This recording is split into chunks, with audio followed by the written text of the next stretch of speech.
What's up, everyone? I'm gonna smoke a brisket for lunch on Sunday tomorrow, and I'm gonna try and smoke it overnight so I don't have to like sit here and wait and everything else on my Traeger grill. I've never smoked a brisket on a Traeger before. I've had a Traeger. I've definitely had a Traeger in the past. My wife bought me a Texas grill like, I don't know, 9, 10, 12, 15 years ago. And I ended up selling it and buying a Weber Smoky Mountain. Huge charcoal fan. If you've heard me talk in other videos of mine, I always talk about using my Weber grill. Love Weber, love charcoal, love the taste of it. But my neighbor was giving away an old Traeger that he had because he ended up getting a bigger one. Good for him. And he was like, "Hey, do you want this? It's a little beat up. It's kind of fucked up, but it still works." And I totally was like, "Yeah, I'll take it just for stuff like ribs and maybe things I don't necessarily want to set up my Weber Smoky Mountain for." Sorry, I'm gabbing. Anyways, I bought a 9.5 pound USDA prime brisket here that I'm gonna try and do it Texas style. And if my understanding of Texas style is correct, all they use is salt and pepper. So that's what I have here. Coarse ground black pepper and kosher salt. I'm also gonna be making a horseradish sour cream sauce to go with that. Typically, again, I make my own barbecue sauce. I always feel like I make a shit ton of barbecue sauce. People love it, but then we don't really use it for anything else. And so it's actually kind of a lot of money with how many ingredients I put in it. So we're just gonna use like a bottled one, but I am gonna make my own horseradish sour cream sauce. This is a similar sauce that I make for all my prime ribs. So if I make a prime rib for Christmas, I'm sure I'll probably record it and then be making a variation of the same sauce. I get funky and add different things. Today I'm gonna add some diced shallots. I have about 2 of them here. Obviously some horseradish, some roasted garlic paste, some white pepper, some cayenne pepper, some celery salt, some bacon salt, and some fresh ground black pepper. But we'll start with the sauce first. I'm gonna get that ready, and that way all the flavors can kind of come together and whatnot. And then I'll get this baby trimmed up. Again, being a smaller brisket, normally when I'm smoking briskets on my Weber, again, I'm doing like 20-pound briskets or so, and we're doing it for huge poker parties and things like that. I just wanted to do a smaller one to really see if I can get it as juicy on my Traeger as the ones that come off my Weber Smoky Mountain. I'm gonna trim this up, and typically, when I trim these, I trim quite a bit off. This is a full packer, by the way. And so you have the point here and the flat, and they call those packers. When I trim this, I trim off a bunch of the fat, especially on the point here. That's where you get your burn ends from, and your flat here is where you get your slices from. But I'm not gonna trim, typically I almost go down to the meat. But I'm not gonna do that because the flat is so thin on here. I'm gonna actually leave maybe like 1/4 of an inch of fat on there so my slices don't dry out. I'm also gonna cook this fat side down. Typically on my Weber Smoky Mountain, I cook it fat cap up because I'm cooking, again, a 20-pound brisket, and it's going for sometimes 24 hours, depending how long the stall lasts and things like that. Because this is, again, a smaller brisket, the flat's a little smaller. I don't want that to dry out when I go to cut into it.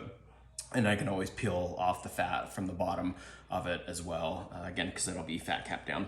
I do expect this to kind of tighten up a little bit and cause some pooling right here, just because, again, how small and thin the flat is already. And then hopefully I can get some beautiful burn ends to serve tomorrow for lunch. And like I said, I'm super excited to try it on a Traeger. And the only reason why I'm doing it fat capped down, because I don't expect this to cook as long as a 20-pound brisket. Again, 9.5 pounds, I'm looking anywhere between like 10 to maybe 13 hours, again, depending on how long it stalls for. Because it's a smaller cut of meat, I actually don't anticipate it being in a stall for maybe longer than an hour, maybe an hour and a half or so. Again, I'm gonna do this overnight, so I won't even notice anyways. Make sure that my Traeger's loaded up with pellets. I'm just using the Costco blend of like cherry, hickory, and pecan or something like that, I think. But yeah, I can't wait, and we'll do my sauce, and then I'll trim this up and get it seasoned. In my cup, I have about 1/2 cup, maybe even closer to a cup of sour cream. Again, when I cook, guys, I don't measure stuff. I just cook to taste, try and undersalt because I can always add salt later on.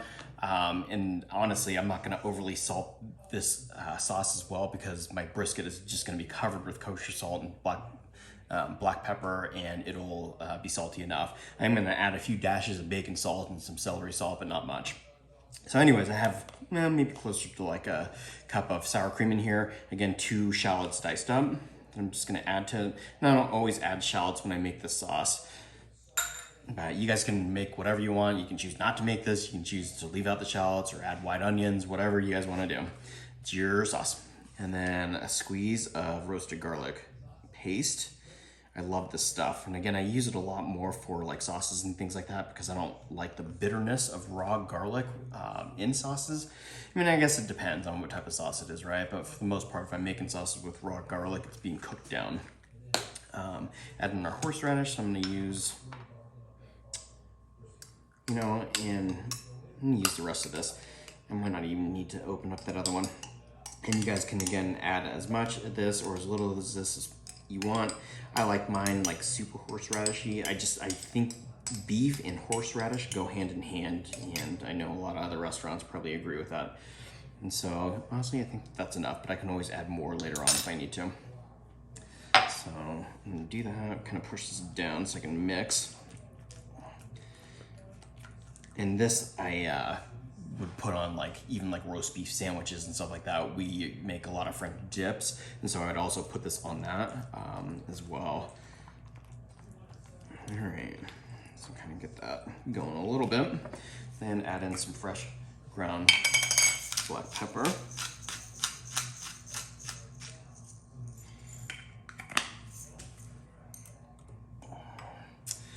Some white pepper for even a little bit more spiciness. Some cayenne, just a couple dashes. Again, I'm not measuring anything out, so make it as spicy as you guys want. Some bacon salt, and obviously if you can't find this at your store, you don't add it. Add seasonal or whatever you want. Table salt. And then a little bit of celery salt, and I freaking love celery salt in just about everything. I season like my homemade French fries with it. I don't know, I just love it. My buddy used to cook a lot with celery salt, and so he kind of turned me on to it. And then just mix this. Try not to make a mess.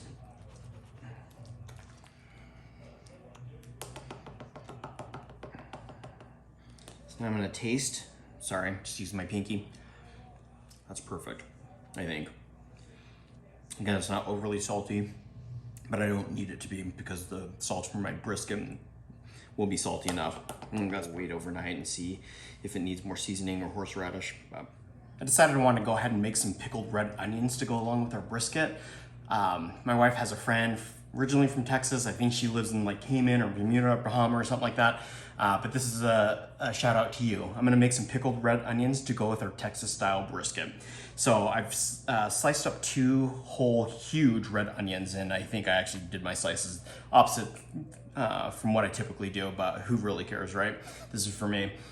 Anyways, 2 large ass red onions, lopped off the ends, cut them in half, and then sliced them down. I'm gonna make my brine real quick, and I went ahead and just took the liberty of dumping about like 3/4 of a cup of apple cider vinegar in here, and about 3/4 of a cup of cold water in here. Tell me, you know who I'm talking about, if this is how you guys make yours in Texas as well. I'm gonna do about 1.5 tablespoons of sugar, maybe a little more, because I like my pickled onions a little bit sweeter. And honestly, I'm not even sure how big this thing is, but I'm just gonna do like those, like that. If I need to add a little bit more, I can. And then about the same 1-to-1 ratio with salt and sugar. So, and shit, I wasn't counting, but I think that's it. But just a little small pinch for extra luck. A shit ton of peppercorns and pickled red onions. You do want to make sure that you do it the day before. That way the brine can get really into the onions, and they have time to get that gorgeous, like almost hot purple color that you're looking for in pickled red onions. And give that a stir. And actually, you know what? I'm gonna do this. So I have some hot water in my tea kettle real quick. Let me dump that on here, and these can sit there in the hot water for a little bit while I get this stirred up. Just gonna dump that on here.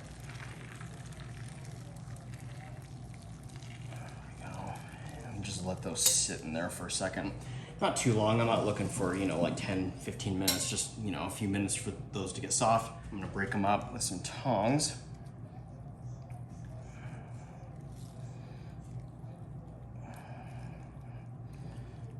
Perfect.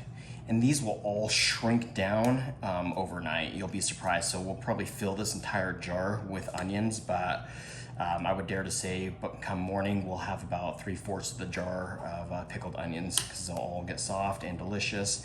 And like I said, that beautiful, gorgeous, like almost fluorescent purple color. So I'm just gonna let those do their thing. I'm gonna continue to stir our brine. Yeah, I think it was my nachos video that she had commented and was like, you know what, in Texas, we'd also add pickled red onions. And honestly, when I made that video for nachos, I actually had some damn pickled red onions in our fridge that I'd made for something else. And I was thinking to myself, it's like, she's absolutely right. But yeah, that's why I'm doing this. So yeah, we have that. Looking good. Like I said, these don't need to sit for a super long time. I just wanted to kind of get them soft a little bit. That way the brine can really make sure that it gets into the onion. That looks good. So now what I'm gonna do is I'm gonna grab a strainer over here and then strain those like that. It looks like it's pretty good and dissolved.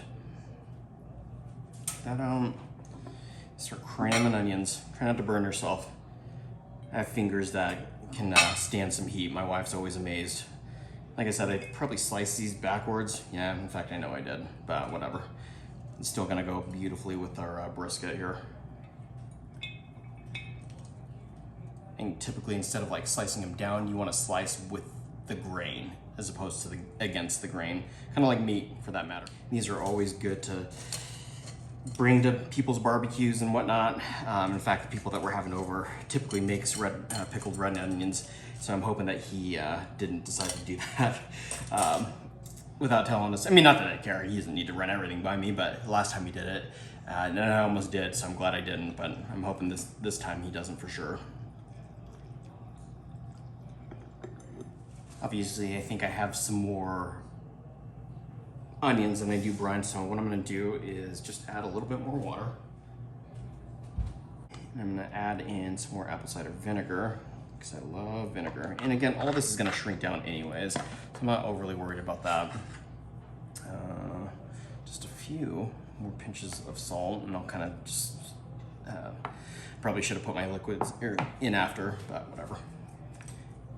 And just a little bit more sugar. And then what I'll do is just take this and just dump it on. Sweet. Well, I guess this will be an experiment too on how these turn out, but they should be just fine, honestly. I'm not overly concerned about that. And then you're gonna just take the lid, and these babies are gonna sit in the fridge until tomorrow afternoon sometime. So let's prep our brisket.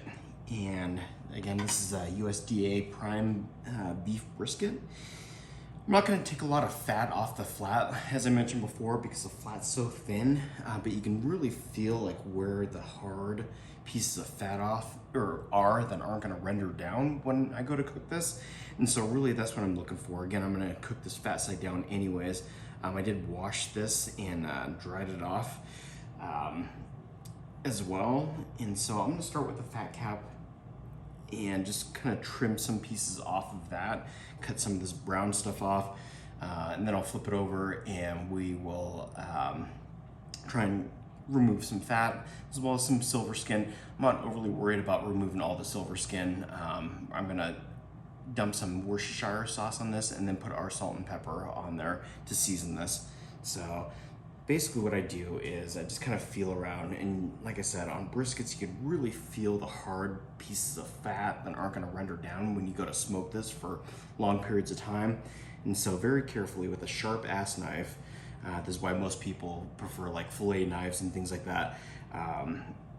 You just want it sharp and flexible, in my opinion, to be able to cut some of that down. See, that's just like all fat, and that's not going to render down. You definitely don't want that.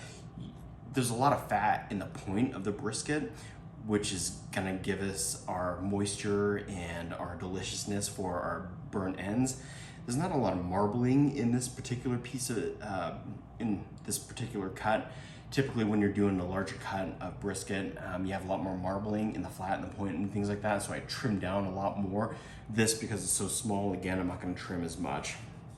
And I'm just kind of taking stuff off and just kind of seeing where exactly I am with this. And again, a lot of this you can feel just by touching it. I'm just gonna toss it, man. I'm all for saving things and applying them where stuff is needed, but yeah, my wife won't. She won't dig that. So, as you can see, I mean, it's fairly thick right here. And so don't be afraid to like get in there, even if there's like a little bit of meat right here that you cut off, you know, that's okay. Some of the edges and stuff like that anyways are probably a little discolored. And so it's not gonna be a bad thing if you end up getting into some of the meat there. But like I said, with my fillet knife here, I'm just cutting down and just cutting those huge chunks of meat off, or I'm sorry, chunks of fat off. Stuff that I definitely don't want to have to pick through. See, that's all fat. You know, by the time we're done trimming this down, I said I started off buying like a 9.5 pound brisket. By the time we're done trimming this down, it's probably gonna be closer to like a 7 pound brisket. And again, I'm gonna try and cook this overnight. Hopefully not too long. Hopefully to get this on around 10 o'clock. Shooting for about 205 degrees as far as temperature, but really what I'm gonna do is probe it, and once I feel that probe go in like butter, then I know it's done. I wanna be able to like shake this and have it jiggle, almost like gelatin, if you will.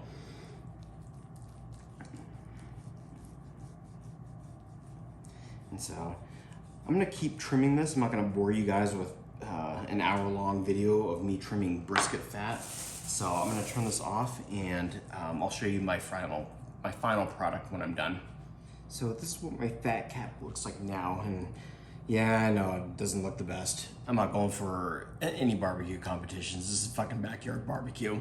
But this looks pretty good to me. Like I said, I wanted to leave a good amount of fat on the point right here because it's gonna go fat cap down. I don't want the point to dry out here, and there's enough marbling in the point right here that I'm not worried about that drying out, which is why I felt pretty confident about as much fat that I have taken off of that. So, I know, looks like something from Texas Chainsaw Massacre, whatever. So here, like I said, there's not a lot of fat in here. You can see a lot of silver skin and whatnot.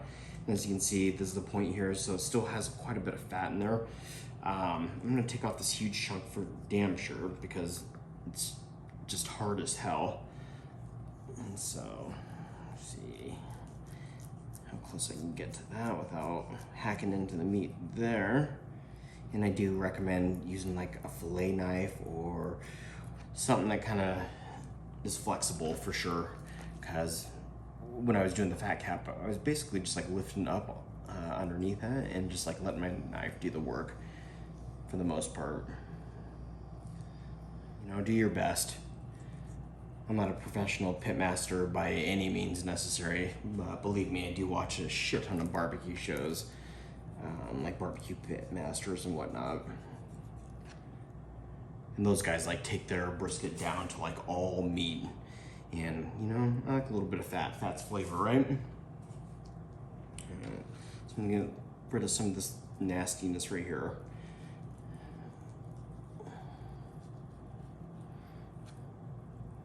Just kind of, you can see there's still some fat right here. Like I said, I'm not overly worried about taking off a little bit more fat on the cap.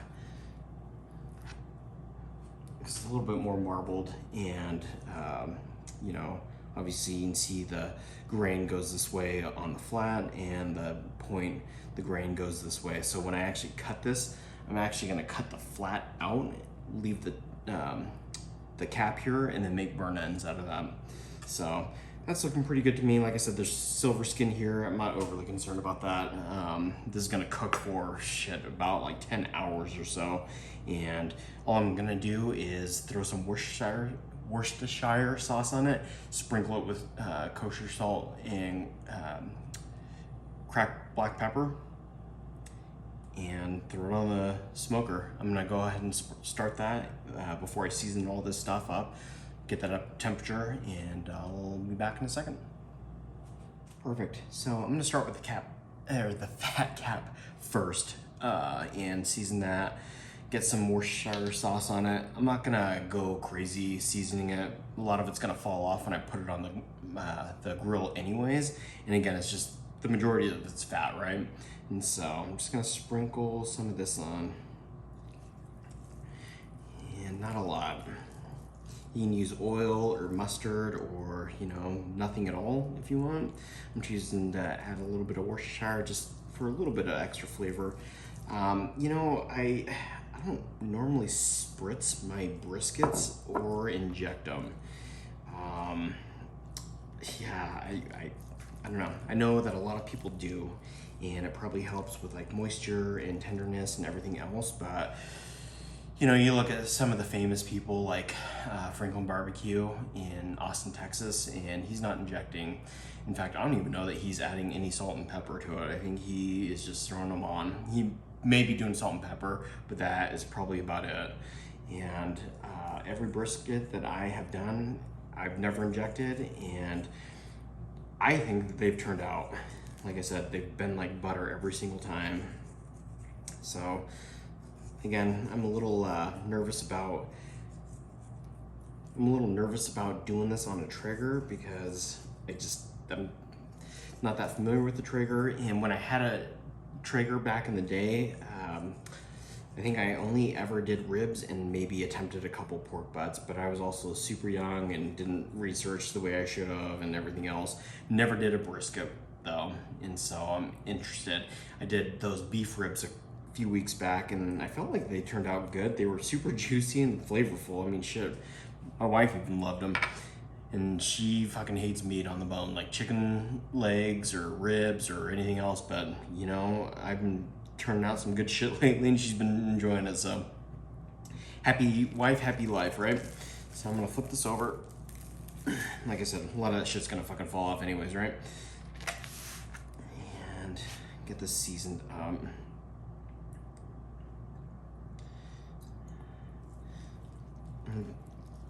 A lot of people may say, the silver skin kind of blocks the seasoning and stuff like that from getting in it. I'm gonna let this sit for about 30 minutes anyways before I throw it on the grill, and I promise you, my seasoning, my salt and pepper will get into the brisket. And if it doesn't, then I guess I've learned my lesson. But typically when I trim like a 20-pound brisket, I'm not a barbecue pit master at a barbecue competition. I'd love to be someday, but that's just not where I'm at right now. Just more of a backyard barbecue cook that loves to fucking cook. So that looks good to me. I'm gonna wash up. I'm gonna let this sit for about 30 minutes or so before I throw it on my grill. I'm not gonna film that because it is about 10 o'clock right now and it's dark as shit. I don't have a headlamp or even a grill lamp, so I'm just gonna put this on, hoping you guys trust me that I'm doing the right thing. But I will be back at probably 8 o'clock in the morning to check the temperature on this. And again, when I'm probing for it, probing for the feel of like melted butter when I do it. Obviously the temperature that I'm going for is about 205. I'm gonna smoke this on 225 on my Traeger. I debated on even doing it at like 178 just because how long it's gonna smoke for, but I think 225 should be just about right. So this thing's been on for exactly 9 hours and it looks fucking amazing. I'm just gonna kind of poke it here. Still feels pretty tough. I'll probe it real quick. I'm not necessarily looking for I am, I guess, but more so texture when I probe it. Like I said, it still feels pretty tough.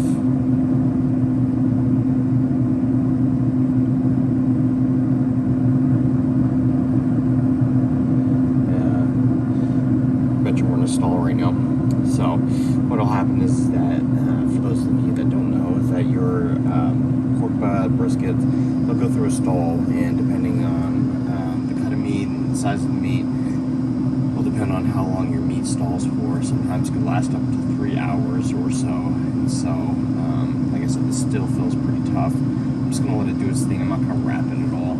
I do like the fact that I put this fat cap down so I can get a lot of that bark on. Typically when I'm smoking on my Weber Smoky Mountain, I'm doing fat cap up. Again, because I'm cooking for like 20 hours or so, and so I want all this fat juices to kind of run down the meat and get in the meat and whatnot. This is a smaller kind of meat, and so, but I'm gonna give it some more fuel because it looks like I'm almost out of pellets, and just keep letting it do its thing. Like I said, I'm not gonna wrap it at all, so, but it looks good. It looks super good. So this is exactly 11 hours from last night when I threw this on, and thank God I'm glad I threw this on. We're trying to eat this for lunch today, which I have people coming over at like 1 o'clock, so hopefully this has time to, one, come up to temperature and what I need it to, and then two, have at least a couple hours to rest before I slice it. Probe it real quick. That's starting to feel a lot better.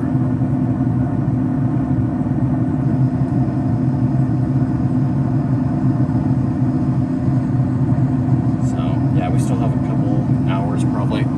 I can't believe that this tiny ass little roast, or brisket I should say, is gonna take close to 14 hours to cook. So again, I'm kind of glad I started it last night.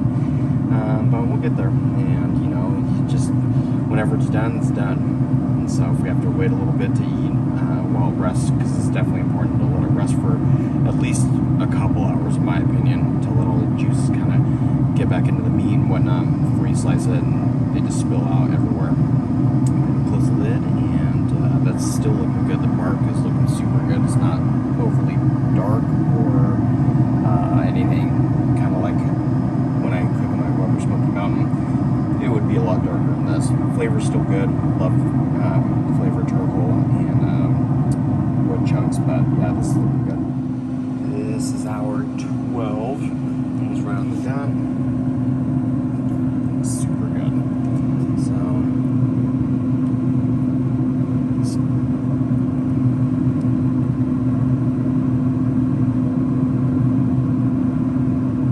I know that that's reading 204, but I don't know that I trust that. It doesn't feel right.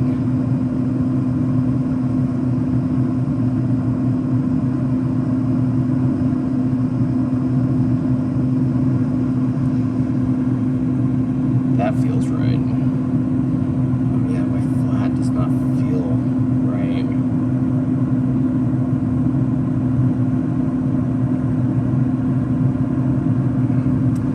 Well, I'm gonna give it like another 30 minutes or so, and then I'm gonna wrap it in foil and let it rest. And I guess we'll just have to wait and see. I might have to do chopped with flat, but we'll see.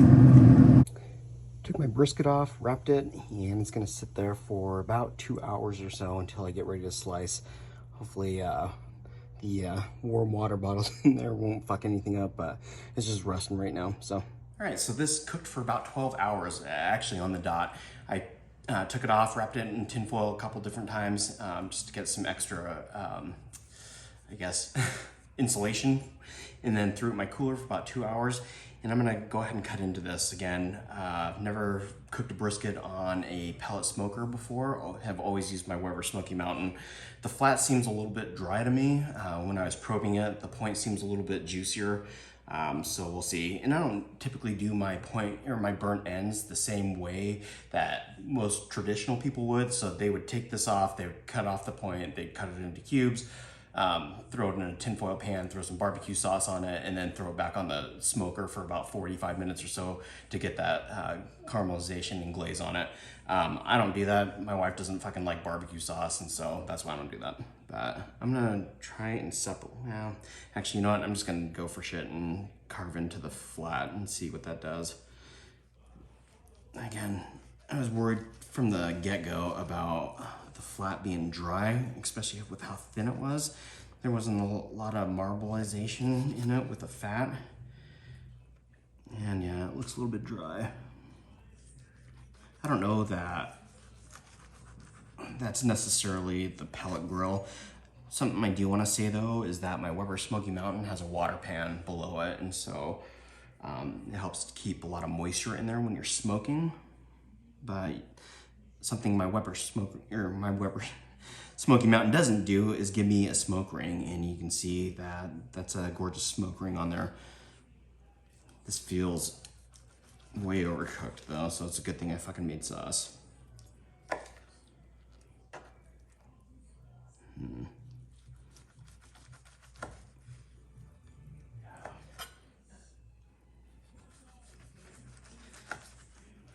just gonna take this and there's your bend test. Actually, you know what? Let me slice a thinner one. There is a little bit of juice coming out towards the center. All right, so here's your bend test.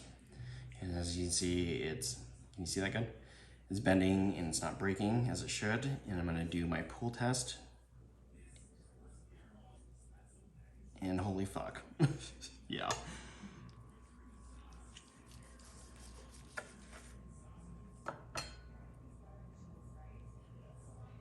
Yeah, the flat isn't cooked enough, but that's all right. Let me see what the point looks like.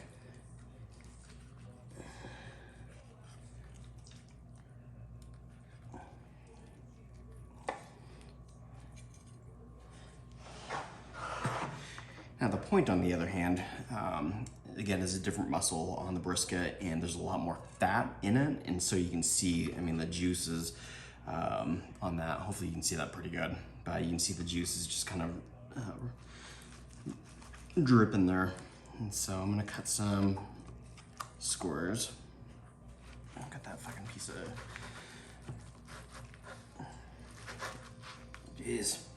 meat off. I am glad that I cooked this fat cap down as well.